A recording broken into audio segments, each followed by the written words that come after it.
আজ সুদানে অর্ধেকেরও বেশি মানুষ নাগরিক সহায়তার উপর নির্ভর করছে। 2 কোটি মানুষ অনিশ্চিত ভবিষ্যতের পথে।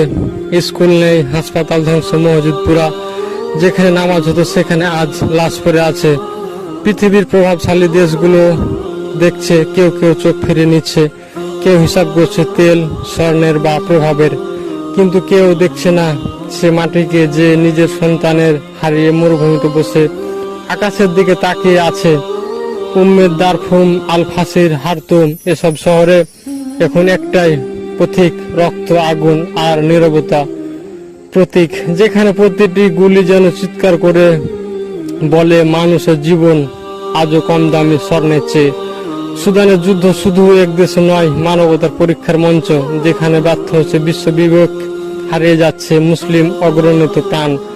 আজ দারফুনের বাতাসে ভেসে বেড়াচ্ছে এক প্রশ্ন, কবে থামবে এই হত্যার যোগ্য? আর কত শিশু মরবে শুধু এই কারণে যে তারা মুসলমান?